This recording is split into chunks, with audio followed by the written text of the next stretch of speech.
Hello and welcome. We are back.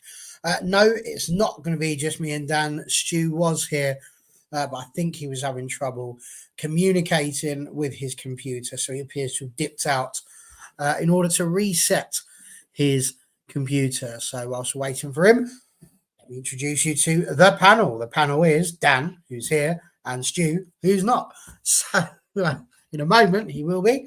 But until then, we'll say hello. The box, lovely to see you, sir.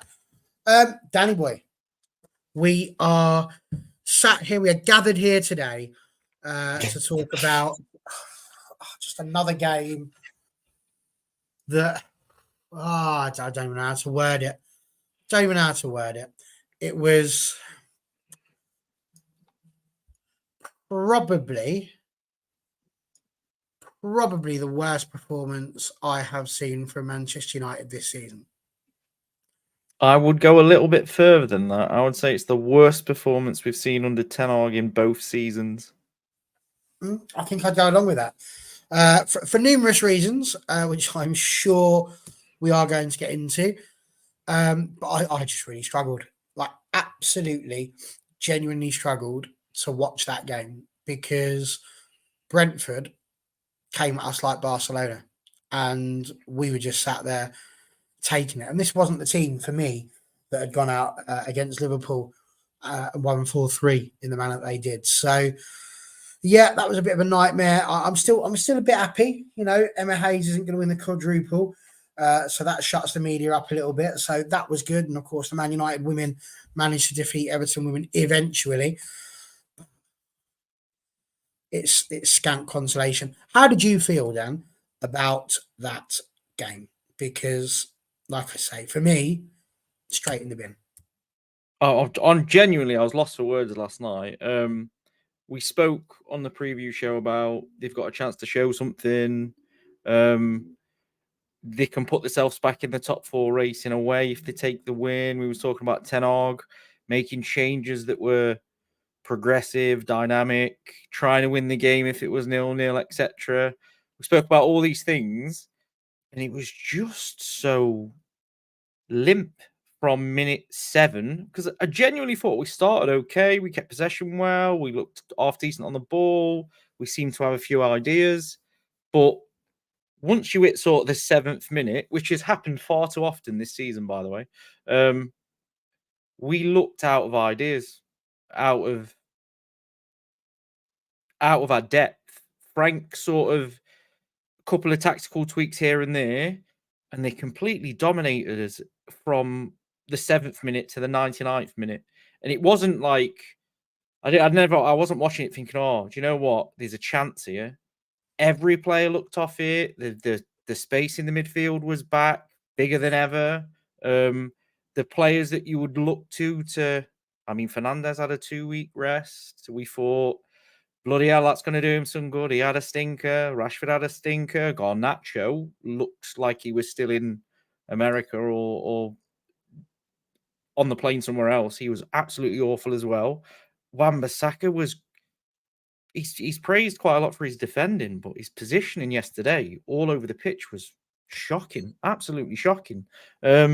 So I was just lost for words at how we was playing a Brentford team that we'd spoke about weren't the best team, weren't in the best form, struggling at home. Our away record this season's better than it was last season. We spoke about all these things, and it were just... We genuinely got battered in every single way, shape, or form. And the only person, in my opinion, that comes out with any credit yesterday was Onana. Because without Onana, it would have probably been 5 or 6. It's mad. It's honestly madness. The level that we dropped off yesterday was actually insane to watch. To go from the highs of the 4-3 to that is so worrying. We'll go into it a little bit. I won't speak too much on it now, but we'll go into it because Stu's back. Well, it is a good place to stop because Stu has returned. So I'm going to click the button to see if he can come in, and we'll find out if he can hear us when we do this. So, hello. Yeah, he does. Look at that. I fear gremlins tonight, gentlemen. I fear gremlins. But I've got myself a blue Lucozade courtesy of the co-op. They are Blue great. Kazade. Yeah, blue one, courtesy of the co-op, because that's apparently the only place you can get it. And It is. Big up the co-op. yeah, and I've had to order myself a new laptop, because this is my work laptop that I use, and yeah, it's dying a slow death, so I've had to get a new one. So hopefully issues. And thank you very much, BT, for this super fast Halo 3 broadband, which is absolutely fucking shite. There you go.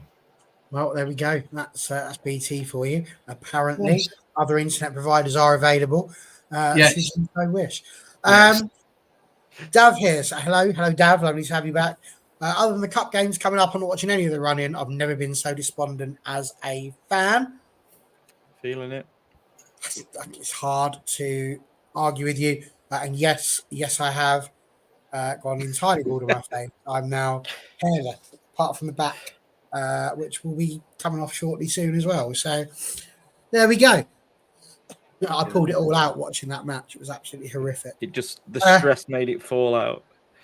Horrific. Yes. It was absolutely horrific. Yes, very true. Stu's blended into the walls. He does like that shirt with that lovely duck egg. Yeah, I mean, again, this is an old playroom for the kids, and I need to get this decorated, but I'm too lazy, quite frankly, so I'll probably end up paying somebody, I think. I'm just lazy. I'm just fucking lazy. Absolutely not being lazy. Love a bit of lazy. Yeah. Yes. If you are being lazy, can we not be lazy on the chat? If you've not hit like as yet or subscribed, please do so. That would be absolutely wonderful. So, do you know what? I'm going to get... Normally, I'd run through like the lineup and all of that sort of thing. I'm bored of talking about it, if I'm honest with you. Having a team and what the lineup's done. Itchy Chinny Kojak, which is kind of what I've got now that I've had a little beard shave. Real itchy Chinny. He's gone straight into the question, which is the question that I have put on the chat. Why United so weak defensively? He says the main reason we play a front 4-5 but can't keep the ball. Maybe that's the case. Stu, I do want to come to you on this one because we've spoken to Dan already about his thoughts about the match. The thing that frustrated me about yesterday was that we took the lead, undeservedly so. We will get to other flashpoints during the game a little bit later. But the thing that wound me up is that if you were going to say to me, we will concede a goal, I could have told you how that goal was coming. Somebody's going to run down their right-hand side, our left. They're going to take it round the defender. They're going to cut it back. Our defenders are all going to be stood on the line as if we're playing that game where you used to smack the ball against people to hope you'd whack them on the backside. And there's just going to be somebody on the penalty spot who's going to unleash a shot. And I've genuinely been thinking about how I word this question with you today, Stu. So that's why I kind of want to get rid of it now so that I don't forget how I wanted to word it, which is, has defensive play changed? Has it changed from how it used to be and how you and I would remember it being when it was the likes of Dolly and Daisy in the middle too? Or are we just not giving attackers enough credit that they've found the space, they've looked for it, they've held their run and not gone into the mix with the other four? Are we being too harsh on our defenders or not? Because my instincts tell me, no, that was absolutely rubbish. But I could be wrong. Maybe I've lost the plot. So I'm intrigued to see what you've got to say about that. Why are we so weak defensively? Yeah, it's kind of apt, actually. Jarvis has joined the chat because me and Jarvis on separate shows yesterday actually tackled this thorny subject. And the interesting thing about it is, and kind of allow me to grow into what I'm about to say, but the defensive element of football starts at the top, at the attackers. That's where the actual defensive element starts. And there was a few issues yesterday with the way that we played, the way that Thomas Frank knew that we were going to play, and unfortunately a very inexperienced centre forward at play, he was getting bullied off the ball pretty much for 90 minutes. And there are occasions You've all heard me say that, or use the phrase, you must go rogue occasionally in football matches. Yesterday was a great example of playing a straight 2 up top. That would have eradicated the issues, allowed Bruno to play as a free 10. The reason I'm bringing that up is because a kind of inability to hold the play allows Brentford to attack at pace. And whether or not they're technically better footballers than Manchester United, Liverpool, City, or they're sharper in the pass or whatever, they're aggressive. And when you've got an aggressive turnover of play, transition, it then makes the kind of defenders, the defensive block, we had yesterday, but on the back foot all the time. So when they're coming at them, a defender has a choice to make. Do you go and attack the ball, assault the player to an extent, take a yellow card, but stop the wave of attack? Or do you back off and back off and back off? And unfortunately, we backed off and we backed off and we backed off. There's actually an element to that goal that we conceded. Ten Hag's got to stop thinking, and the fans have got to stop thinking. So I'm sorry about this, guys, that you must bring Martinez on. You must do this or you must do that. You don't have to bring Martinez on. Martinez has had a stop-start season. He was never going to be up to standard and up to speed on that game. It was a bad substitution. Martinez shouldn't have been in, even in the squad. We shouldn't have seen Martinez until the summer. A lot of people will completely disagree. Would you have brought Cambrala on then? Because I thought Lindelof was injured, so you would have brought Cambrala on instead? I would have done something even more radical than that, actually. Yeah, I'd have done something more radical than that. So with Lindelof and the Varane issue, so take Varane off at half-time, you bring Maguire on, that's okay. Lindelof goes down with a snapped hamstring. Casemiro's already on the pitch, okay? You bring Casemiro back in to play alongside Maguire, and you bring in Amrabat. So you add a little bit of spice, a little bit of aggression in there. Because what you've got to do, and I'm not going to go at Cambrala one stretch, but what you should have done is break up the momentum that, yes, we did miss Evans. Yeah, you're absolutely right. We missed the momentum, or you've got to stop the momentum as quickly as you can. And you've got to take a stranglehold of the game. And to be honest, guys, taking the stranglehold of a game of football is horrible. It's messy. It's, you've got to tangle players up. You've got to tangle legs up. Players go to ground. And you stop basically playing football for 5, 6, 7, 8 minutes. And then, you by doing that, Brentford are thinking, well, what are we going to do now? Because we can't bash our way through because they're stopping us. We can't tiptoe our way through because we haven't got the types of players to do that. So you kind of bring yourself more of a better or a stronger team in there, more physical. Ten Hag won't do that.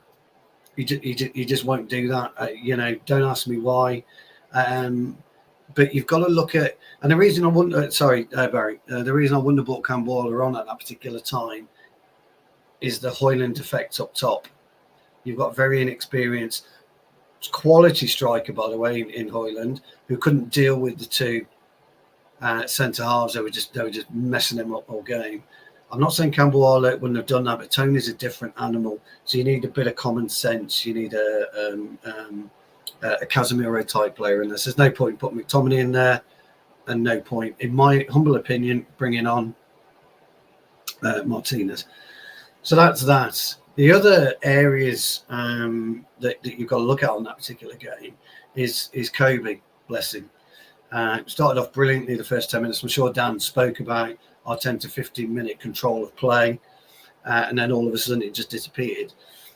Kobe, unfortunately, wasn't quite, and he'll grow into this. And I really got to be careful, and I've got to choose my words here, because I'm not having a pop at the young kid because he's been absolutely magnificent. But he's got to learn to go with the pace of the play. Some of the best central midfield players, Roger is a great example today. He trots around like Kobe does, jogs, never goes into a Fred Flintstone top of speed sprint because he doesn't need to, because his position allows him not to. And Roger does the same. But today, Roger had to pick up the play a little bit. He had to pick up his pace. So he was running more than jogging today because of the way that they were being harassed and hassled in the middle. So look, all in all, it was a massively disappointing performance. I got the kind of gist on what Dan was saying in terms of how can you go from euphoria to absolute despair within 2 weeks.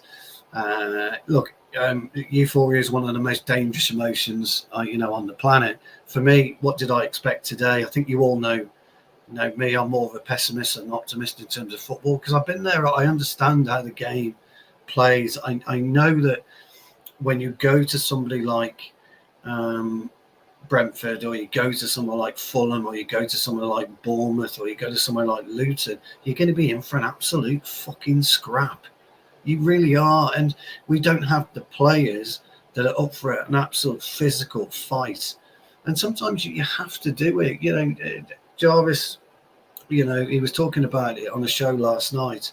There was a lot of stuff going left, right, and centre, and Jarvis was just saying, well, look, managers to blame, players are to blame, but ultimately you've got to swing and lean towards player not ability, but actual player desire.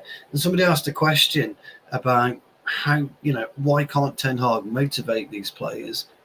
If you're a grown-ass man playing for Manchester United, sitting in that dressing room, you shouldn't need motivating. You shouldn't need Ten Hag getting you up for this role. You should be ready to go again. So it's your own individual performance that you have to look at first as a player. Then you look at the collective. Then you look at the all-round collective, which is the gaffer and the coaches. Difficult one to swallow, I have to say. I actually predicted. I was talking to Johnny Kay during the match on WhatsApp. I said to Johnny, "Don't worry, mate. We'll snatch this 1-0." And I was looking good for a split second.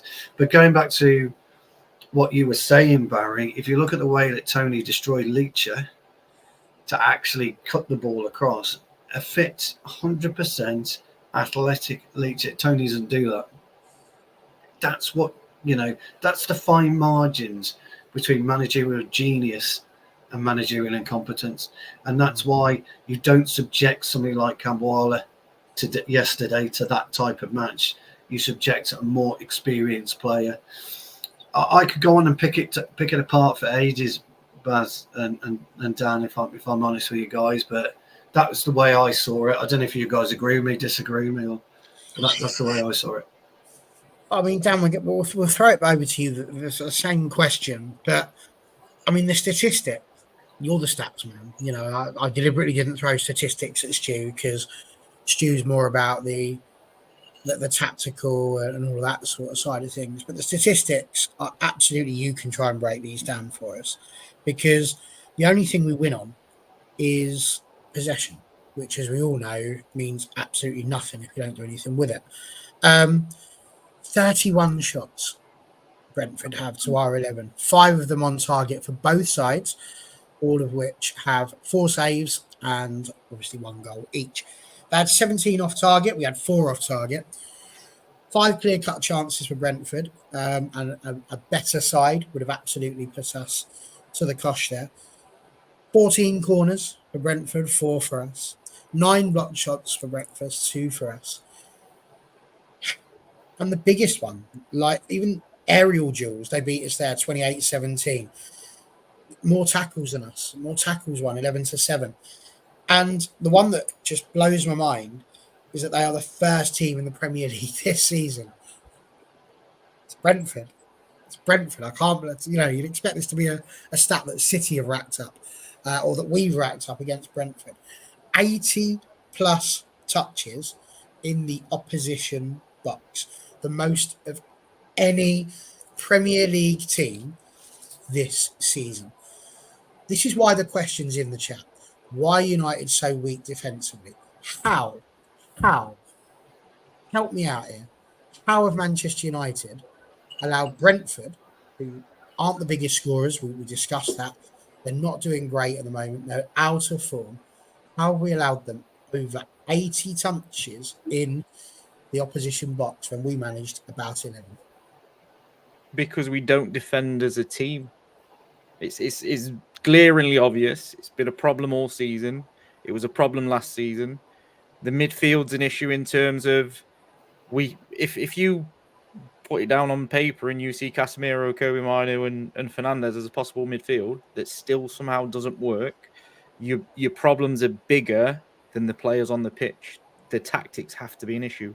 The gap between midfield defense on the turnovers was massive, absolutely massive, and it was causing so many problems. And what I don't understand, again, I'll flip flop between understanding what Ten Hag's doing and not understanding what he's doing. What I didn't understand is how he's not spotted or solved this issue so far. We've seen lots of different people get the blame, individuals get the blame. A lot of people are pointing the blame at the manager. Yesterday's performance was every single one of them. It was poor tactically. The players were poor. They didn't see where the issues were when it was glaringly obvious to everybody else where the issues were. There's a point in, I think it's the second half, Anthony's strayed way too far forward on a counter for Brentford, and Ten Hag loses his shit at him for it. You can hear him shouting at him to get back, and he does get back. Well, that happened for 70 minutes before, and he'd not laid down the same attitude toward Garnacho and Rashford. For me, yesterday, it's the lack of positional sense from everybody. You could see where Brentford kept getting in, but then they kept getting in. Nobody went, we need to plug that gap. Whether the manager's telling us to play a certain way or not, you're on that pitch. You need to be saying to the players around you, they're getting in there. We need to come up with something between us to stop that. It can't keep happening. The same with the cutbacks. We talk about the cutbacks, constant cutbacks. It's because so many players are desperate to run to the line, and De Gea had this problem. He had players right in front of him on the line instead of, oh, you don't know what? 3 people have ran back. I'm just going to stop in this gap. I've not even got to run. I've just got to stay put. And if you watch the goal, I thought Maguire did quite well when he came on. He got a lot of headers away and stuff. But Maguire goes to a man that's already marked to shepherd him when he actually could just take a step off and go towards the 6-yard box. And he might be there to cut it out. But the same as I think McTominay runs in, Mason Mount comes steaming in, all towards the line. It literally just takes one player to basically say in a team meeting or something, please stop everybody running back to the line. We've seen the problem all season. Why is there nobody intelligent enough to spot it and say in these team meetings, we're making the same mistake every week, and we've made this same mistake for 50 weeks. Like, why is it constantly happening? It's a failure on everybody's part. I've had a little bit of a run-in with the internet today, in terms of everyone blaming Rashford for yesterday. I'm baffled at how you've looked at that performance. And anybody looking at that performance and just gone, yeah, it's Rashford's fault. Because it's madness. The level that them players showed, pretty much all of them yesterday, was not of a Manchester United team. It was of something completely different. I've never seen it before, to be honest. Like, it was like none of them played well. And that very rarely happens. Normally one player does all right. But even Kobe Mino was struggling. And you can't expect an 18-year-old to continue to play at the level he's been playing at. He's been sort of hyped a lot. And don't get me wrong, like Stu said, he's a really good player. But he's not what people think he is. He's not going to completely change Manchester United on his own. He needs these bigger professionals around him to do it as well. Bruno Fernandes, I read somewhere that he made the players go and give the shirts away to the away end, and it was his direction. It's probably the only thing he directs in the entire game on the pitch. He was quiet, and we don't need it off the pitch. We need it on the pitch. There needs to be more leadership. My question now is, because I don't want to keep flip-flopping from Ten Hag in, Ten Hag out, tactically or blah, blah, blah. We've seen these players perform that way for the majority of this season. That is Man United's performances. Conceding a lot of shots in the centre of the pitch, conceding cutbacks, and he keeps giving the same players chances. So at what point does... Oh, I've missed something there, but we'll go. I'll let you sort that. Missed it, no, go on, carry on. What does... as well. Ten Hag can't now play the same players. He can't go, this problem's happened constantly, I'm going to play in the same players. And then the same with the Liverpool game. For me, the best part of that Liverpool game was Ten Hag when, you know what, F it. I'm putting Anthony at left back. I'm dropping Bruno to centre back. I'm bringing on Ahmad. I'm sticking Harry Maguire up top for the last 5 minutes. You know, we're getting the win. And it was that surprised Liverpool. Liverpool went, whoa, how do we deal with this? Yesterday, he made changes. Mount went to left wing. Fernandes came to this position. Leisha came on and played centre back for Lindelof and Varane going up. Does that make sense? It was just, they was back to the same position. It wasn't, Brentford didn't go, oh, what are these changes? This is surprising. They went, yeah, predictable. We can just carry on dominating the game because nothing has changed except personnel. So is it a tactical thing? Is it a player thing? I thought it was both. I thought the tactics are very easy to play against in terms of the big gaps we leave in. So the defense is basically deep when they're trying to press. I keep seeing this. Bruno Fernandes is running around like a headless chicken because he's the only one trying to do a press. And then no one else is following the press. So it looks like he's running around like an headless chicken. I thought Højlund yesterday was bullied. And how many times have we said that this season? He's been bullied by defenders that are just a bit more streetwise than he is at the minute. And it's not his fault. He shouldn't be playing this much at Manchester United in his first season. He should have had a bit of leeway into the team. Well, it's a pure frustration for me, the performance. I get euphoria is like from the Liverpool game. It was never going to be at the Liverpool levels of what we saw and what we felt. But I think Box said it earlier. I was not expecting it to be. Brentford dominated us, literally dominated us. It was horrible to watch. It was worse than some 3-4-0s we've seen. Do you know what I mean? It was like watching Liverpool beat a 7-0, but they just didn't score 7. They didn't take the chances when they could have. It was the worst watch. And even worse when you was up at 5 a.m. in the morning like me, and it's daylight savings. I got to the point where I was like, oh, what am I staying up to watch this for? Because it's just killing me. And then Mount scored and it all went away. And then because we're United fans and that's what we do. Yeah, you know, it's like joint sort of. I don't know, like that thing they do in the Da Vinci Code, you know, where the geezer just keeps smacking himself with the old the whip, punishment. a bit like that, innit? Couple of things. Twilumber, he always makes me smile. He makes my blood boil as well. But this is got to be one of the best partner names I've ever heard for Maguire and Lindelof. Magaluf. Love that. Absolutely brilliant. So well done.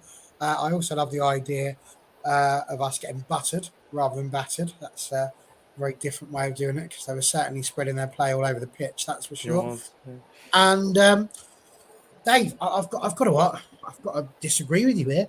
You can say they can have all them big stats as much as they want. They did naff all of them chances. You're right, and we're lucky because we lost 4-0 last season, and we could have quite easily come out of this 5-0 down and just be trying to score a consolation goal, and it's just not acceptable. Like it's the law of averages, isn't it? You play like Brentford played yesterday, you are going to win more games than you lose because you played that way.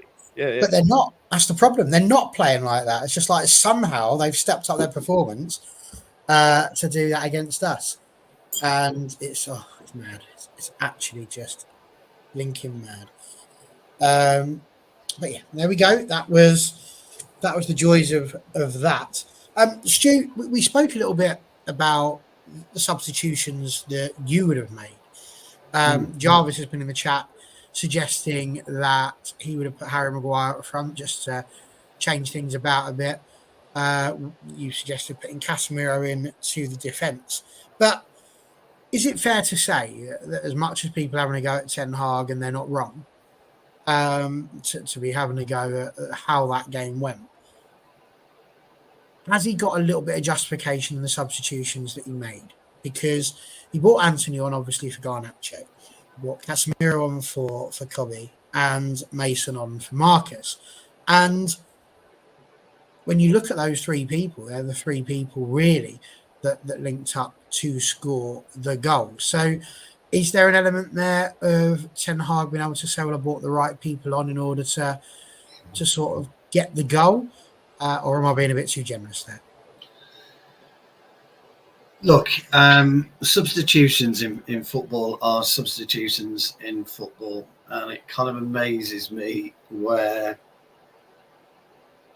pundits or whoever comes, oh, what a genius, substitutional genius. What?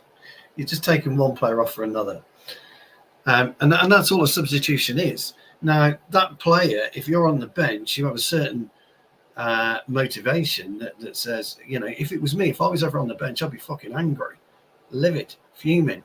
I'd be warming up for 60 minutes if I didn't get on, and tapping the gaffer on the shoulder. I'm here, get me going. Pretending to take the top off, because that's what happens. Because it's an embarrassment. If you're a footballer and you're in that dressing room, and we used to train on a Tuesday, Thursday, play Saturdays, right? Thursday night after training, the team's named. I used to be white as a fucking sheet. I'd sit there white as a fucking ghost until my name was called. And I used to play regular, 100%, but I never took it for granted that I was going to be in that team. And my face used to go white until my name was picked and I got the colour back in it. It still happens today. Even for the vets, the mighty Tipton Town vets, I still, I know I'm going to play, but I still get anxiety. I get anxious until I know. And it doesn't happen with a lot of our players. So the very few times I was on the bench, I used to take as a personal insult. I used to be embarrassed that I wasn't out there playing and I was having to watch. What didn't I do right this week that the gaffer didn't like? What didn't I do last Saturday the gaffer didn't like? So I'm up and I'm fucking at it. And usually what happened with me is I'd cross that white line. I'd fucking smash into somebody straight away, rightly or wrongly, because you're risking a loss. But I had to get yourself into the game, because when you're going into an environment such as Brentford away, City away, Liverpool away, Arsenal away, you need that sometimes 10, 12, 14 minutes to actually get your bearings about what's happening. And half the time, when we're making substitutions, it's a 15-minute gap between when you go on and the end of the game, maybe 20 with a little bit of injury time. So I don't really buy, and I've never bought that substitution is a masterstroke. It just isn't. It's the type of play that you bring on. So Ole Gunnar Solskjaer, for example, he used to when he was named at sub, he used to tell Ferguson to F off under his breath and all that. Go on and score virtually every appearance, But, eventually Solskjaer realised he was never going to be a starter. Like the Casemiro and that, coming back from injury, Martinez coming back from injury. I thought Maguire was the best substitute, which was forced. I thought he kind of saved our skin a few times. I know Box made a few references to Lindelof and Dalot making last-ditch tackles and things of that nature, but it's too easy to say that a sub has come on and changed the game. That's a manager who must. Surely you agree. Surely you agree that there are good substitutions and bad substitutions, insofar as you can bring a substitute on and they can have zero impact on the game, or they can come on, as you say, have an impact on the game. So it's not necessarily that we're giving him credit in terms of the fact, we weren't playing well. It was an atrocious game, as we've said. But the players that he's brought on were the ones that combined to score a goal, whereas the rest of the players. So there has to be an element of, we're going to have a go at him if he doesn't make the substitution. So surely, I think, Baron, this is where he is, though. This is where Ten Hag is at the moment. People are going to have a pop at him, whatever. And it's just one of those that annoys the hell out of people. That's true. Well, I never really played Sunday League, Simon, but it happens in Saturday stuff as well. Trust me, especially at the vets age. we like a good rumble. No, there are, yes. I mean, if a sub comes on and doesn't touch the ball for 10 minutes, 15 minutes, he's just an extra pair of legs on the pitch, isn't he? It's just one of those for me. Like I say, the few times I was sub, it was an embarrassment. I used to take it really personally, and made sure I did everything I possibly could to make sure I wasn't sub again. So I don't know. I just see it differently on that, I think. That's all. Right, fair enough. We're just trying to make sure we're not being horrible to Ten Hag at the time when he's made the substitution. Look, Barry, my you know, and Jarvis will tell you this. It's for me, it's always player responsibility. As far as I'm concerned, that is it. You know, if I go, and I've said this before, and I'm like a broken record, but if I go out and I make a bad pass, it's my fault. It's got nothing to do with the amount of training I've had during the week. It's got nothing to do with the coach in my ear. It's my mistake.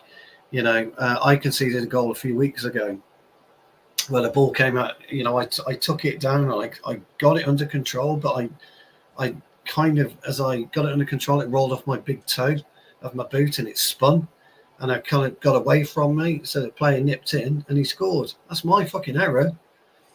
It's got nothing to do with the coaching or anything like that. It was my individual error on that pitch. And what you saw yesterday was an abundance of individual errors. Look, Dan put it absolutely right. There's a big hole in the middle of the pitch. Jarvis was talking about a square on a show last night when he's absolutely right that Brentford players were attacking and infiltrating and were getting in and amongst us. Whose fault is that? If you're out of position, it's your own fucking fault. It isn't anything to do with it. So the questions are always warranted about managers. It really is. They're always warranted. You know, what happens, you know, three of us are down the pub tonight right now talking Ten Hag's tactics yesterday with shite.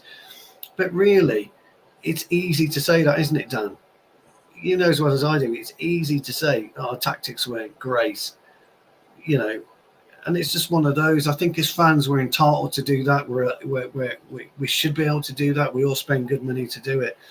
But if you as a player, Dan, and I drop you a 10-yard ball in there and you decide to try and take on four people, we're on the overrun because we tried to go and support you. The transition's there. There's a 15-yard gap. Bang. Goal. It's your fault, isn't it, Dan? To an extent, it's got nothing to do with the gaffer or anyone else around you. So, look, those are. I know that's a real crude example of it, but that's ultimately what you were getting at, Dan. Really, when you were talking about that gap. So for me, it's twofold. If I say, let's say I play centre midfield, and I'm in these tactics, because the issue for me now is because we've seen it over and over and over again. There must be a tactical nature to what they're doing. I would be banging on the manager's door saying, well, look, I was really shit yesterday. I was out of position, etc. Same as I was centre back, but I'll be questioning what's going on with the tactics that it's leading to this. Like if I was a centre back in particular, I'd be absolutely furious with my midfield, my manager, my wingers, my strikers, because defending starts from the front. And we've had this discussion for the last two managers, possibly three managers, about the same thing. And the only midfield that's ever really done the job was the holding of Fred and McTominay. Fred and McTominay, which is mental to say, but it worked. So the football was good. The tactics was all like, we was competitive in the bigger games. Like, I would be asking Ten Hag, is this can't be the plan? And if it's not the plan, I would be, again, and this is where I think the dressing room's an issue, and you sort of have to look at the players themselves. I would be saying, this guy's playing absolutely poorly. Like, he can't do what you're asking, so why is he playing every week? We all know what McTominay is, right? And I'm not going to say a bad word about McTominay or Maguire or several other players, unwanted players, because they've saved Ten Hag's job this season. But we know what McTominay is. McTominay is a substitute that could come on and win us a game like that yesterday because he brings something different to the tactics that are on the pitch. He's in essence, he's a difference maker. He's a different kind of player. He shouldn't be starting against Man United. So why was he starting yesterday? So I'm like, this McTominay for me was he was not poor, but he didn't bring anything to the midfield in terms of it was passing him by quite a lot. He was stuck in between both runs. So when he was going to the transition, the ball had turned over and he's not far enough back. But I'd be asking these questions if I was a player in the dressing room. Like, it's easy for the fans to say, well, it's the manager, it's the thing, it's the such and such. But it's a mixture of everything. It's not just one or the other at the minute. It's literally a mixture of players, tactics. It's just a mismatch of everything. And this comes from, dare I say it, not backing managers and constantly changing. And Ten Hag, what I read somewhere that only 2 of the players that Ten Hag signed or bought in started yesterday. And that's part of the problem. He's got 9 players that maybe he doesn't fancy, or maybe can't do it tactically, or whatever else. There's just too much mix match going off. But ultimately, and we've seen it in the comment section, the only person that's gonna take the flak if these players do down tools to the point we now go on a losing run or we finish 6th or 7th is Ten Hag. No one else is going to shoulder that blame, because Sir Jim Ratcliffe would have watched yesterday. He would have seen the standard. It was like I say, in my opinion, it was the worst performance that we've had under F by a distance. And they will see that. And if that carries on to the end of the season, he's not going to get past the summer. He'll get replaced. And then we spoke about Gareth Southgate the other day. Is that the replacement that we're at? Do you know what I mean? Would he bring more than what Ten Hag's going to bring? It's going to be such a tough summer for the fans, for the board, for everything. Everything for me screams we need to just back Ten Hag. If he wants to sell Fernandes in the summer, let him sell Fernandes. I would not agree with it, but if that's what he wants because he feels it for the rest of the team, so be it. Let him do it. And that's where I'm at this point in time. But these performances, again, I've said it a few times now, the top 4 or 5 is gone, in my opinion. Just bring in some different players. Don't keep playing these players you don't want anymore. Get rid of them. Just say, look, you're done. We'll get on without you for the rest of the season. Bring on a kid or 2 kids. You see Liverpool's team today in the 2-1 Brighton. They've got a kid at right back, left back, Bradley. They've got that Kwanzaa at centre back, just randomly in the team. They're top of the league, and they don't care. They're going to play that way. They're going to try these players. If it works, it works. If it fails, it fails. And I get what you're saying about like not bringing on Camboire because it's a tough situation, etc. You look back to when Arsenal and Arteta did this. They went through 10 to 15 games where they didn't win.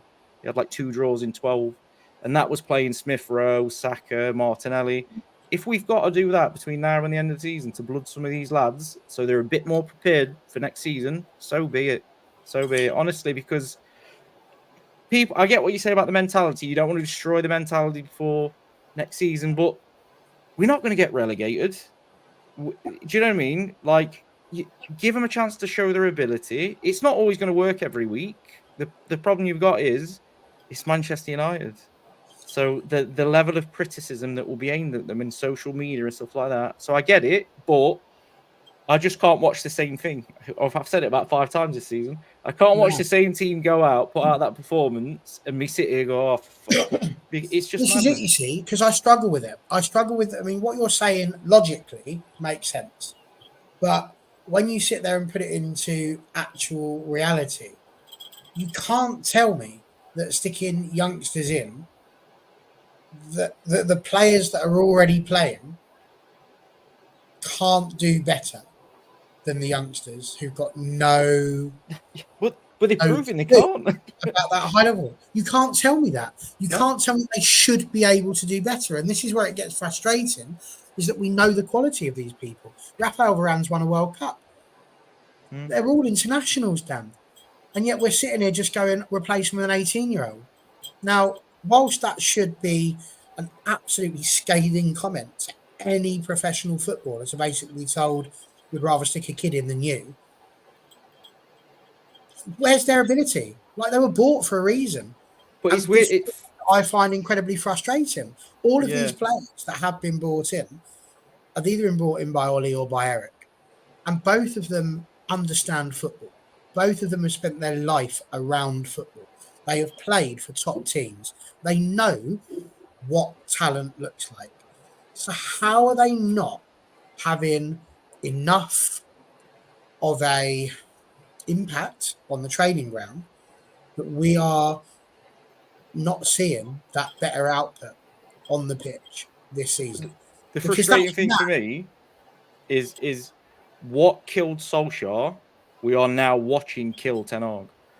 So Solskjaer's refusal to take Ronaldo out the team and revert back to what worked for him and take that head-on decision that, do you know what, this wise old head that's won Champions Leagues, won European leagues, or do you know what I mean?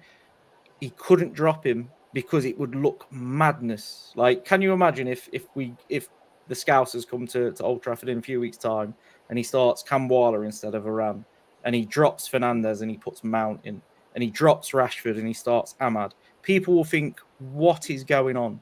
But it might give, not only, I would give the team like the most leeway in the world. It wouldn't matter as long as they tried their best. You wouldn't expect them to win. But you might shock a few of the players into thinking, well, actually, what's gone off here? I'm not untouchable. My future's not completely secure. For me, it's when I look at the team, it's where's the future in these players? Is there a future in these players? And if Ten Hag doesn't want them, stop forcing them on him. Let him do whatever he wants. If he's doing whatever he wants, and that's the sword he falls on, absolutely fine. But I don't think that Ten Hag fancies some of these players, but he's still having to play them. It's just the way it is. You see, I'd agree with you. That, but again, this is it, and this is where we as fans, we sit here and we look at the management position and we say, is Ten Hag being forced with these players? And if he is, then that's a backroom issue. So Ten Hag's taking the brunt for what's going on behind the scenes. But equally, if it's actually Ten Hag and the people behind the scenes need to do the right thing, we don't see that. Same thing with the footballers. We're saying, let's put this player on and let's not start Scott McTominay. But what if he's the best person at training every single week? Is that fair on Scott McTominay to be dropped just because Dan from the Midlands has watched a couple of games and gone, Scott McTominay deserves to start on the bench and come on and change a game? And this is the thing. We see this as fans. We don't actually see what's going on behind closed doors, how they're training, what they're doing, what their applications like, what their attitudes like. And, you know, it's so easy. I mean, obviously, you know, we wouldn't have a channel if we didn't bother to sit here and have these discussions. So I'm not by any stretch of the imagination poo-pooing what you're saying. But it's just, these are the realities. You know, we come on and we say these things. We don't see it. But Ten Hag is a manager that really should know what's going on. Let's just go to a couple of the things that the chat are saying. Yes, well done, Swillenberg Beard has gone. It's taken a while to spot that, but good job.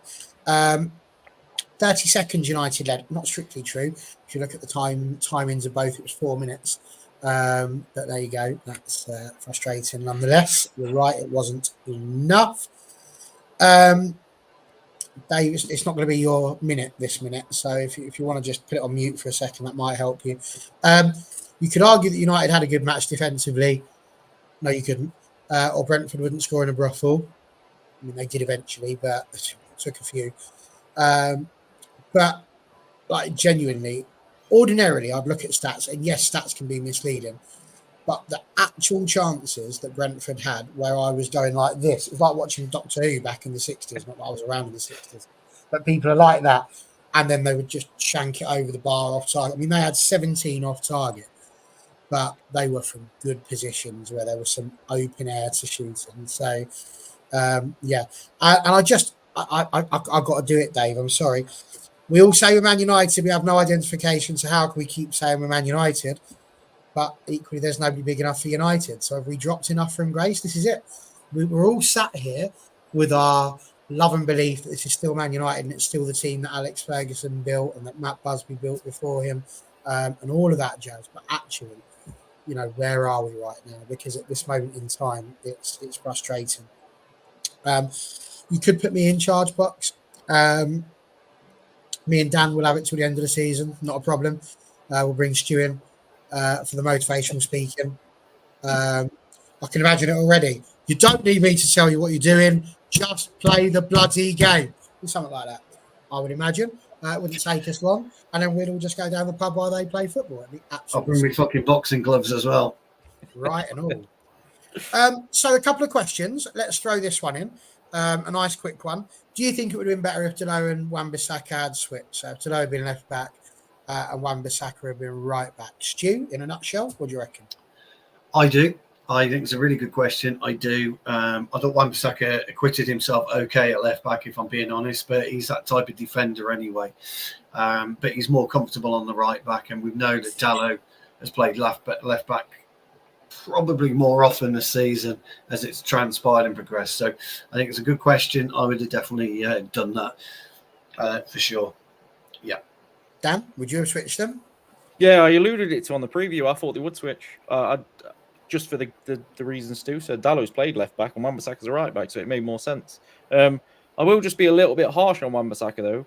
His positional play is absolutely woeful. But because he's so good at getting back and making a tackle, he gets credit for the tackle, but he needs to work on his positional sense. It's something he could definitely improve on, because if he, with the speed and his ability to tackle, if he could learn his positional sense a bit better, he'd be a hell of a defender. Fair points, one and all there. Honestly, I think I'd put Anthony at left back and just throw Rashford at right back. Why not? You're sticking your hand up as if I was serious there, Dan. You would have thought you've worked with me long enough to realise when I'm being sarcastic.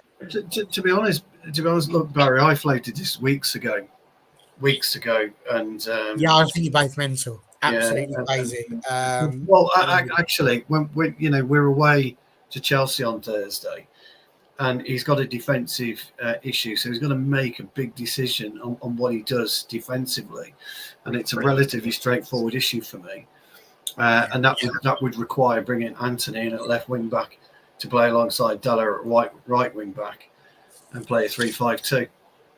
I've changed my mind. I don't think I'm going to bring Stu in as the motivational speaker. He's going to be mucking about with positions like that. I 100% agree with that as well. In every way. No, you're not coming in as the assistant either. This is why the chat said put Baz in charge till the end of the season, and you two. Pochettino would see that lineup and go, "What?" Wouldn't have a clue what to do. Wouldn't have a clue, because what do we do against that? How are they going to set up? What's the positional sense? Like, everything we've worked on for the last week has just been ripped up. Yeah, because you've got. I mean, when you actually, it might not work. We might get about 5-0, but actually, I don't think we would, because when you look at actual personnel that you would play, you were bringing Cambola for that game, Dan. To be fair, because we don't know what's happening. We know Lindelof's out. We think Varane's out. We're not quite sure what's happening with, and you can't start Leach. You just can't. Well, you can, but you shouldn't. So you would play Wan-Bissaka, who has played centre half before, by the way, Maguire, Cambola, Dalot, Anthony. Then you've got your really promising three of Casemiro, Mino, and then you've got Bruno, and then you've got your front two of our good old friend Højlund, alongside the magician that is Anthony Martial. That would be a very, very difficult team to break down and beat, and we probably score goals. Maybe mounting, maybe mounting for Bruno. Hey, why not? Why not? But you've got something there. A great job of talking himself out of this job. He really has. There we go. I want to come to Jarvis's question, because it was an interesting one. Whether you're Ten Hag in or not is not the main issue. The real dilemma is, can we keep Ten Hag if the players have lost the faith, and should we let them off the hook yet again? I feel like I know what your answer is going to be for this one, but can we do Jarvis the respect of answering that question, please? We'll start with Dan. What do you reckon? Yeah, that's exactly where I'm at. We can't let the players off the hook again. You just can't. We're at the position at the club where we made a mistake doing that with Solskjaer, in my opinion. It should never have happened. We should have kept him. And we're in that position with Ten Hag. His win ratio is still the best of any manager with this amount of games. He knows how to do stuff right. I mentioned in pre-season last year that I thought the players that was coming in, the younger lads, knew or could play his system, and it seemed the first team couldn't. And I genuinely think that's the same. I'll flip-flop again before the end of the season, but I'm all for keeping Ten Hag and getting rid of more of these players before he goes anywhere. Fair enough. I mean, literally, I am going to ask you each day whether you're Philippe or Philip, which one you're going to be. So that'll be your continental names. Stu? I would be cancelling 12-player contracts. Oof. and saying to Mr. Ten Hag, these are the 12 players we're cancelling. And these are the players that we would like identified through Dan Ashworth, Wilcox, or whoever. Please tick 1, 2, 3, 4 for each position, and we will go ahead and we will sort that out for you. That's exactly what I would do. I don't give a fuck about anything but getting rid of the bulk of these players. I think Jarvis's question's absolutely right. Jarvis made a really good point actually on the show last night. Is the job too big for Ten Hag? I'm not quite sure we're there yet with that answer, but by doing this and by getting rid of the bulk of this fucking squad, it would tell you next season whether Ten Hag's ready for Manchester United or not. You've got to stick or twist in football. Yeah, that's just the way it is. And the reality of that, Stu, because what you've just said is brilliant, and as a soundbite, it's amazing. But the reality of that is that when you put FFP and all of that sort of stuff into it, we can't just cancel 12 contracts and then buy whether we like to replace them, can we? Well, you're going to have natural wastage. Martial, Van der Beek is natural wastage. Amrabat is natural wastage. So there's 3 natural wastage immediately.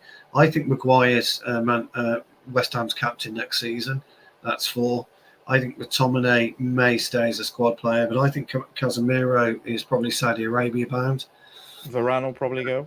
And that's 5 immediately. That's without even looking at it properly. And so I think somebody will come in and offer big money for Rashford. I do. I really do. I know it sounds strange, but I do. And I think Rashford goes. So that's 6 without even batting an eyelid. And then you will have other players that will fall by the wayside that will potentially move out. So it's not actually that difficult. And I know what you're saying, but it's not that difficult a task to remove 10 to 12 footballers. What you've got to do then is work out where you're going to get these bodies back in and the types of bodies that you want and how you spend your money. Do you do it radically or do you do it sensibly? And there's one thing that we know for sure. You need to bring in somebody to help Højlund. Now, that is likely to be big money, not small money.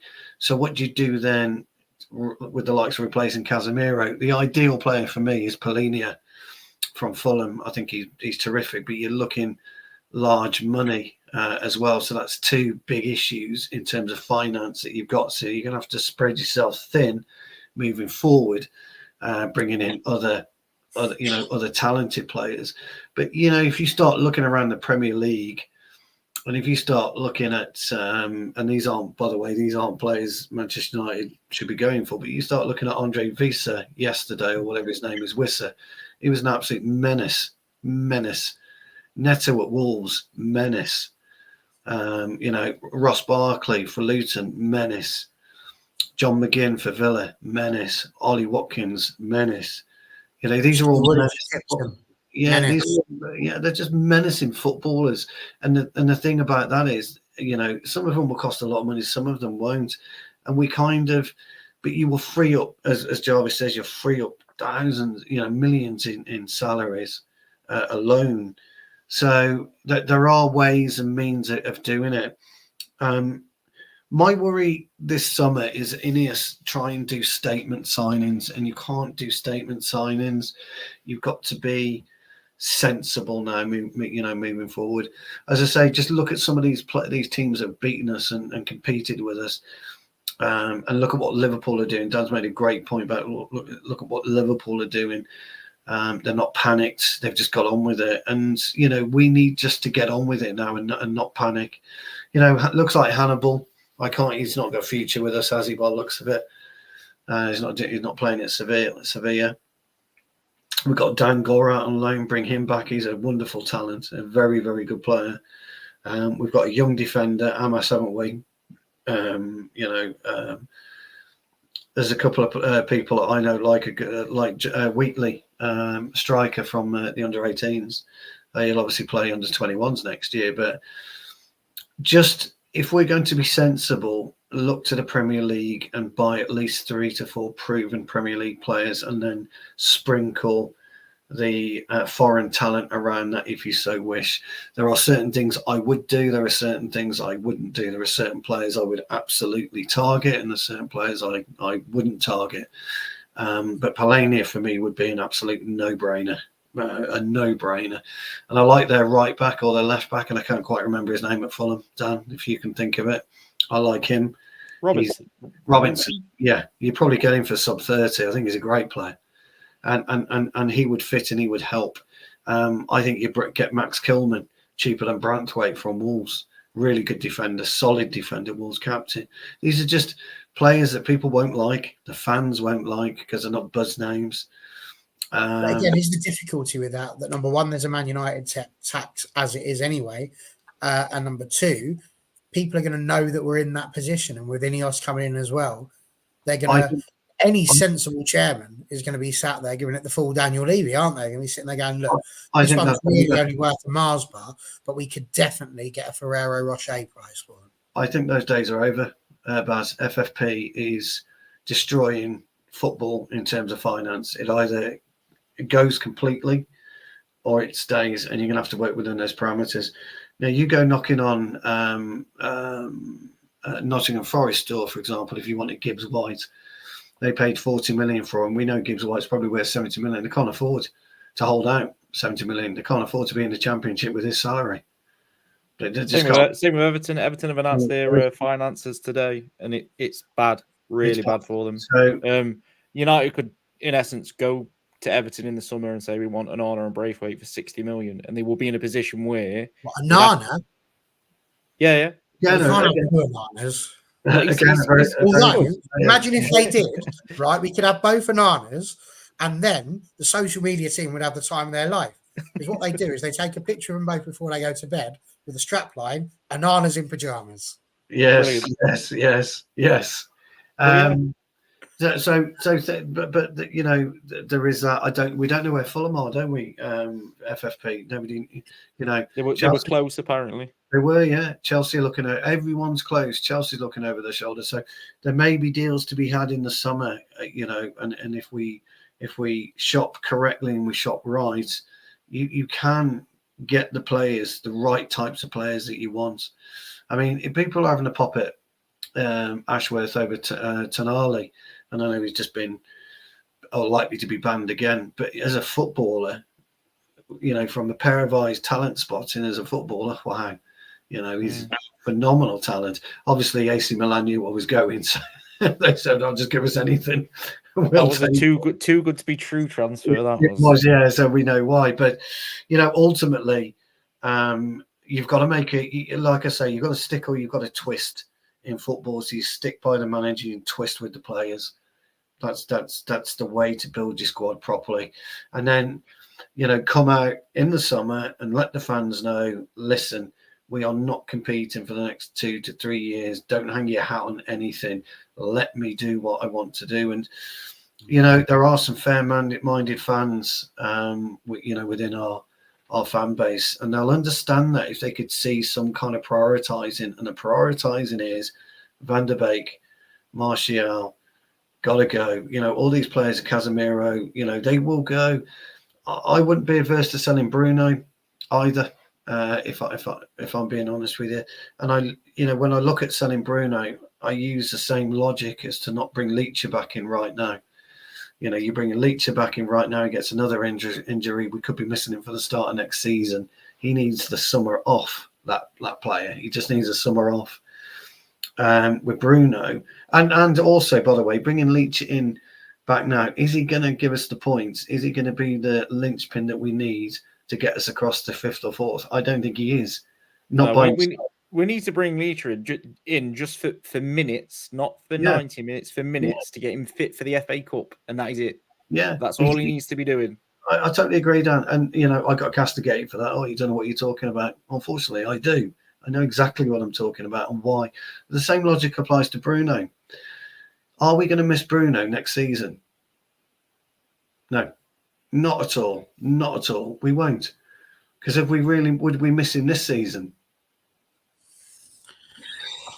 We're reaching here, aren't we?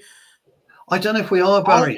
I would go so far as to say that Bruno Fernandes is, let me just check myself on this one, within our top 4 most important players this season. Would we miss him? I don't know. Do you know the only time we'll find out is somebody said it's time to, I can't remember, it wasn't a chat, is to try Mount. So we won't know, Baz. And look, I've Let's got get no to that, issue with because you. actually there's people talking about Mount and saying he scored his first goal, and Box saying time for Mount to start. So, let's move on to that, because he did score his goal. It was a very well taken goal. Very well taken. And I have to be honest, I smiled big time amongst the cheer. I mean, I barely cheered because there was part of me sitting there going, "We don't deserve this at all. If I was Brentford right now, I'd be pig sick." But then I was like, "Oh, Mason Mount, that's brilliant. He's come on, he's taken a bit of stick and he scored the goal." So let's go down that route. Number one, how did we feel about the Mount goal and how he took it? It was very well taken, I thought, and I thought his cameo, he played, what was it, 10 minutes of normal time plus the injury time. What do we reckon? Because, I mean, you're saying there, would we put Mount in instead of Fernandes? Would you be putting somebody else in instead of either of them? Where would you go with that? Because, I interrupted you, Stu, so you can carry on. But Bruno, for me, his one attribute that he's had above all else is his availability. We've never really seen him drop. He's just always there. Correct. So, and I've got no issue with that, and I've got no argument with that. But Dan kind of brought this up right at the beginning of the show, kind of, and I agree. The thing is, the lads are saying that you would sell 75% of the squad before Bruno. Totally agree. I really do. I've got no issue with that at all. But you've also got to look at money balancing, and Bruno brings in a stack of money, a 50, 60 million quid transfer fee. If you sold him to Saudi Arabia, what do you reckon, Dan? 80, 90? Bruno? Yeah. 110. 110, there you go. Yeah. So that brings in a lot of money. So there's an economic and a business case to sell Bruno, from the squad. The question that you're asking about Mount is a question we can't actually tonight answer. That's the difficult thing. I've got no. But if you say, would we miss Fernandes this season? Somebody's got to step in that role. So the question is, would you give him Mount that opportunity? Yeah, absolutely correct. Yeah, no, and that I would. I would give him that opportunity. What he showed yesterday was that run into the box, that nous, that Frank Lampard nous had been in the right place at the right time, and Casemiro held his pass to the right minute. Mount goes around his man, bang. I mean, bang. It was a wonderful finish. It was a difficult skill and a wonderful finish at the same time. However, would he be better than Bruno right now? It's a question none of us can answer, unfortunately.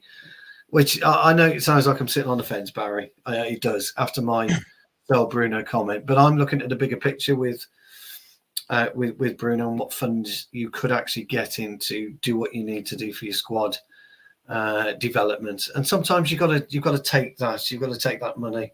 I know Liverpool were teetering with the idea of doing the same, taking the Mo Salah money, so they could utilize it and redo the squad. But you've got to do it better. So look, it's a really interesting question, a difficult one for me to answer. But why not give Mount a? Well, here's the answer. Why not give Mount a go Thursday and drop Bruno? Well, I mean, that's interesting. I'm not convinced you backed up your would we miss Bruno Fernandes, because what I'm hearing from there is I'm not sure whether we would or we wouldn't, because we're not sure he would go there. But Dan, what I'd throw to you on that side of it is, would you go along with what Stu's saying? And also, when Mason came on, he came on for Rashford. So it was Mount and Bruno being played together. Now, I am 99% sure that in the preview, somebody said we can't play Mount and Bruno together. But we did, and we scored a goal from it. So where do you stand on that? Because, as I said, Bruno's played pretty much every game this season. So, it's hard to imagine life without Bruno.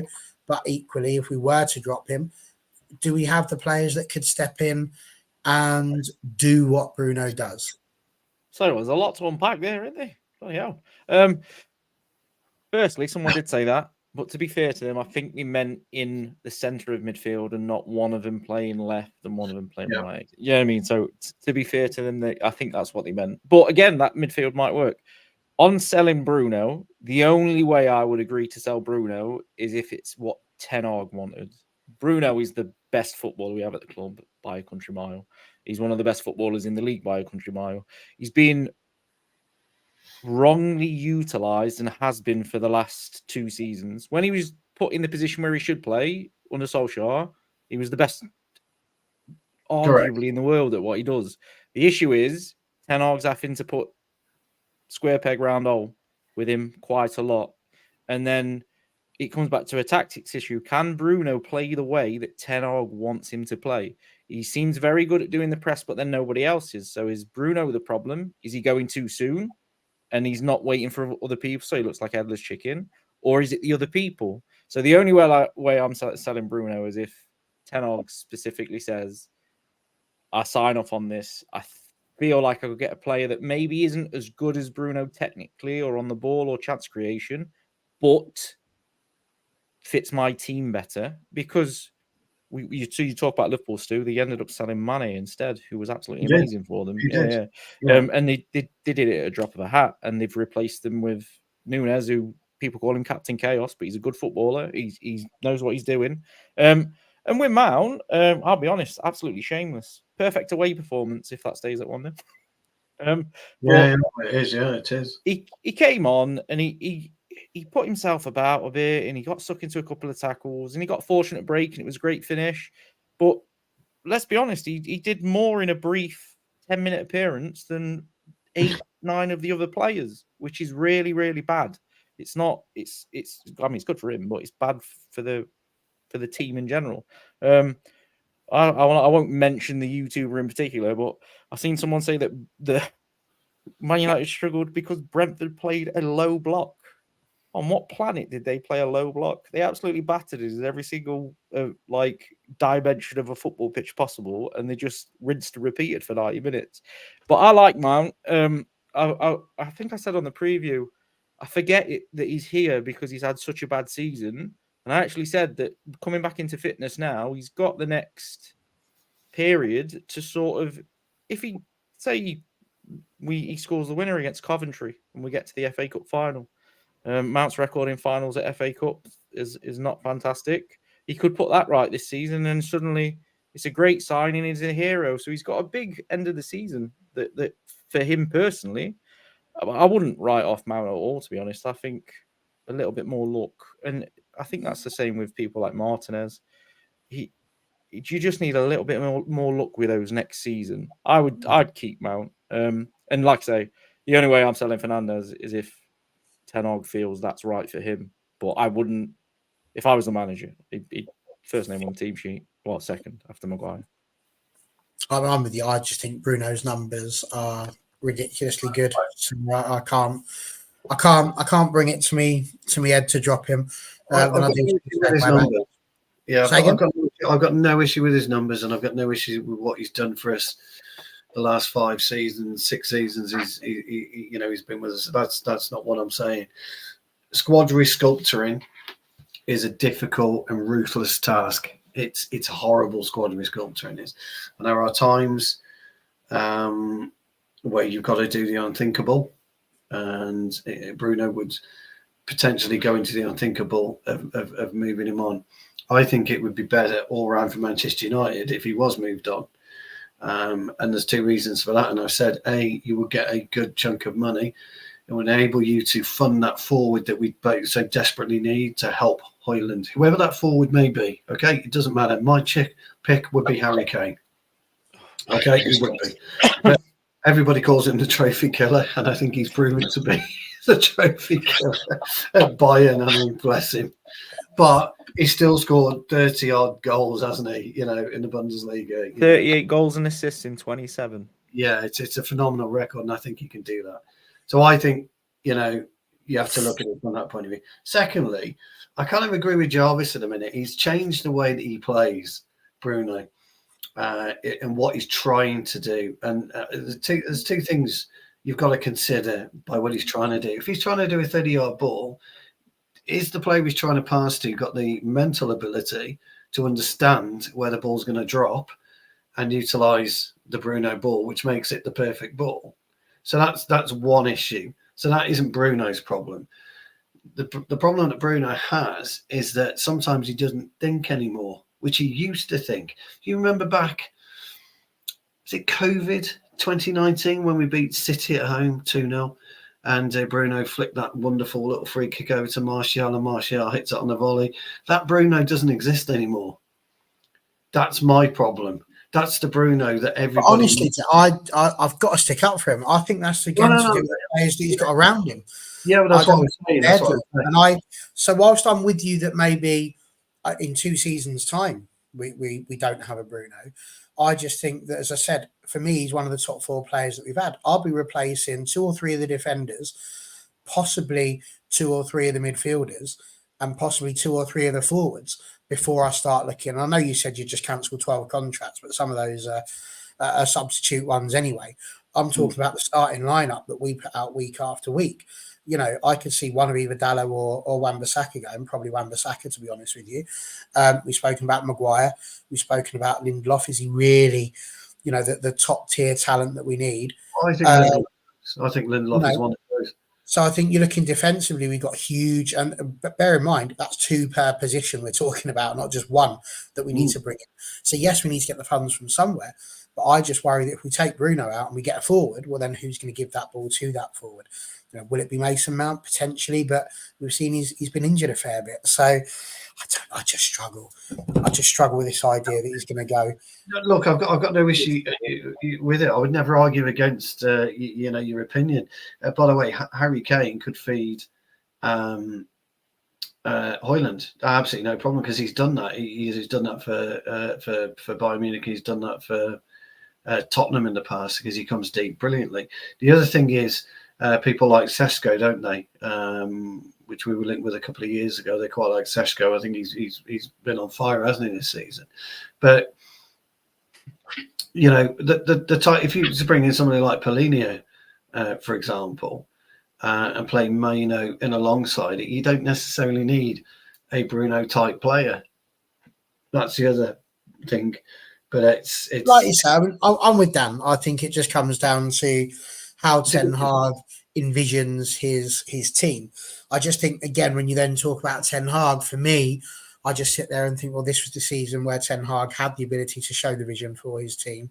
And yes, he's had a lot of injuries to deal with. So that has, dampened it somewhat and given him a bit of a sort of an exit strategy from that. But I'm not convinced that we've seen the progression of the side that perhaps we could have done. Twilumber, that's your comment for the night. That's the best. I don't know about that one. Sorry. Wow, dear. And I don't know is the answer to this one, friends. I'm not there. I'm going to guess that they are. I guess that the ones that are being picked are the ones that are doing the running and actually behaving. Let's not forget that Ten Hag made them all run after that 4-0 loss to Brentford last year. So I'm pretty convinced that they are doing that.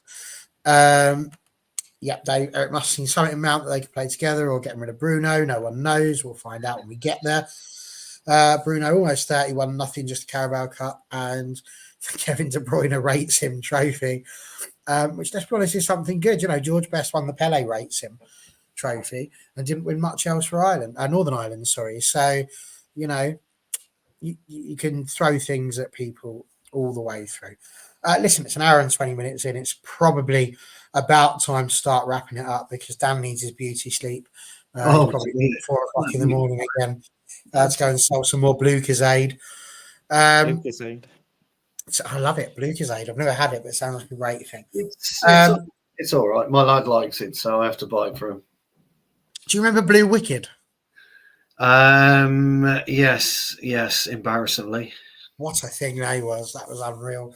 You can still get it, I think you can still buy it. You can. That's what I mean. No, alcohol pops. That used to be the thing. Grown men going out there drinking alcohol pops. It was a strange old world, the 90s. It was. Reef. Smirnoff. There we go. Yeah. Yeah. Okay. Right. Well, I think we will. We'll drop that one there because we are likely to be back very soon. What with the Chelsea game coming up on Thursday, so I'm sure we'll be back. Either it won't be tomorrow, but Tuesday or Wednesday we will probably be back to preview the Chelsea game. Chelsea with woes of their own, having got ahead of 10-man Burnley twice. They're getting pegged back twice. Also, Chelsea, probably the Man United of London, currently struggling in their own way. So it'll be two teams very much on a similar sort of trajectory at the moment, and will be very interested to see where we end up. Jack Grealish, please, Blue Wicked. Yeah, that would not surprise me at all. Very good. Like that one. Well done. Stu, absolutely brilliant to have you back on the channel. We've missed you over the last few weeks. So Pleasure. thank you for dropping on. And Dan, of course, thank you to you as well. I wanted to ask a quick question. No. Yeah, really quick one, because I'm seeing a lot of this in the chat and I've seen it all night. So I'm going to ask, I'm going to give them all a little bit of research to go and do and see whether that's what they thought in their head. So who's got the most goals and assists this season out of Garnacho and Rashford? That's what I want them to go away and have a look at. Because my suggestion would be it's not the answer you think it is, and one of them's played more games than the other. Because there seems to be a lot of criticism heading one of them's way and not as much the other player. I get one of them's a little bit younger, but the answer is not what you think it is. Like, people are going on as if Garnacho's been absolutely sensational for us this season and Rashford's been absolutely awful. But so you're going to tell us that Rashford's the one who's got the better stats? He's got more goals and more assists, and he's played less games. But you see, this is the thing, and football fans will do this. Happens in the women's team as well. When Man United lose, Katie Zellum gets all the hate. That's where it is at the moment. She's not good enough. She's not a six. She can't play there. She's crap. She should never be the captain. And as we saw here for United, it was all Harry Maguire, and then he finally dropped the captaincy and had a bit of time out, and now they've got to pick somebody else. And Marcus Rashford is currently the whipping boy. If we got rid of Marcus, Anthony Martial's never playing anymore, so he can't get it anymore. So it'll be very interesting. He's fit. He's back. He's back. Apparently. Who's that? Martial. Apparently. Really? Well, what I hear. Look, the reason I say this is because I've seen a certain person on the United space starting a very clear agenda against a new player. And sometimes I think that because people see these tweets and they see it in the thingy, they just assume that it's a lot worse for Rashford than it actually has been. Yes, he's been below par, and everybody will admit he's been below par, but he's not been below par enough that he should be getting targeted abuse. You should be questioning his performances. Like yesterday, he wasn't fantastic, but neither was Garnacho, neither was Højlund, neither was... Do you know what I mean? It's just about finding the line between a question and then what is borderline abuse. And I think sometimes nobody in these comment sections, but in certain comment sections, they do go a bit too far. It's not been terrible for him this season, but it's not been fantastic. But then that's the Man United squad all over, isn't it? You know, yeah. And Arna's start was awful. Inconsistent. And I think this is it. You know, people have just got to remember when we've seen the best of players in a Manchester United shirt. We hadn't seen it for Onana. We didn't have a yardstick. The yardstick was he came in, he was crap, and he was crap for a very long time. But he went off to the AFCON, came back, and he's been a different player. You know, it's as if his hands have grown, you know, some strength in them and some rigidity. And all of a sudden he's able to actually push the ball away rather than just let it flop through into the net. He's been superb. And it's the same thing with Rashford. He's our top goal scorer at Manchester United out of the current crop of players that we've got. You know, and this is it again. We want to get rid of somebody there for what? For somebody who hasn't got those figures, who could get those figures, but who hasn't got them yet. It's one of those really crazy situations. But again, the nuance in football is gone. There has to be somebody to blame. It doesn't matter where you are. There is always someone to blame. And like I say, it just seems like Rashford is going to be the one to get it. Whereas, I mean, you said it earlier, he was blamed for the game yesterday when, you know, there was a good 8 or 9 players that didn't step up to the plate. So, yeah, there you go. Not sure where you're going with that one. It's gone. Oh, it's Rashford because he always crashes his cars. There you go. And that answers that one.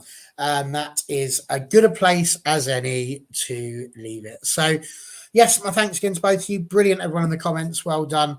Brilliant stuff to be watching and reading, and excellent interaction with you all. So, thanks again for helping us through what has been a difficult evening once again. Maintain the viewership brilliantly today. Lots of people watching throughout. So, brilliant to have you all with us. If you haven't already, like and subscribe.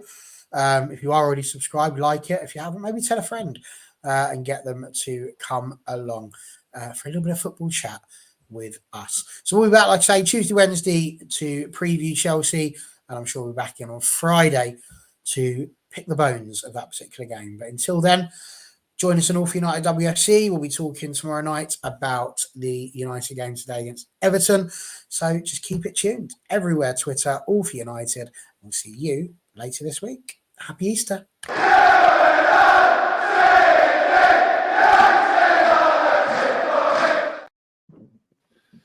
Oh, bloody hell.